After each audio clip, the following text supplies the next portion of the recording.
ইতিহাসে প্রথমবারের মতো ঐতিহাসিক সোহরাওয়ার্দী উদ্যানে মাহফিল অনুষ্ঠিত হতে যাচ্ছে। আগামী 5ই অক্টোবর 2024 রোজ শনিবার বিকাল 3টা 30 মিনিটে সিরাতুন্নবী সাল্লাল্লাহু আলাইহি ওয়াসাল্লাম মাহফিল অনুষ্ঠিত হবে ঐতিহাসিক সোহরাওয়ার্দী উদ্যানে। মাহফিলে প্রধান অতিথি হিসেবে উপস্থিত থাকবেন দেশ বরেণ্য বক্তা আনোয়ার হোসেন তাহের আল জাবের আল মাদানী, আন্দার কেল্লা শাহেদান মসজিদের খতিব। উপস্থিত থাকবেন দেশ বরেণ্য মুফতি আমির হামজা। উপস্থিত থাকবেন দেশ বরেণ্য বক্তা ডক্টর মোহাম্মদ মিজানুর রহমান আজহারি।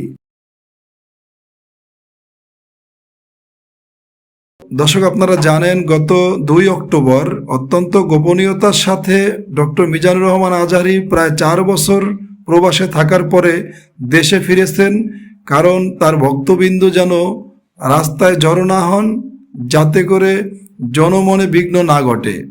যার কারণে অত্যন্ত গোপনীয়তার সাথে তিনি বাংলাদেশে প্রবেশ করেছেন। আপনারা দেখতে পাচ্ছেন মঞ্চ তৈরির কাজ চলছে। বিপুল সংখ্যক মুসল্লিদের জামায়াতের জন্য প্রস্তুতি নেওয়া হচ্ছে, ধারণা করা হচ্ছে এখানে প্রায় লক্ষাধিক মুসল্লি একসাথে উক্ত মাহফিলে অংশগ্রহণ করতে পারবেন। রিয়াজ মাহমুদ, আস্থা নিউজ, সোহরাওয়ার্দী উদ্যান, ঢাকা।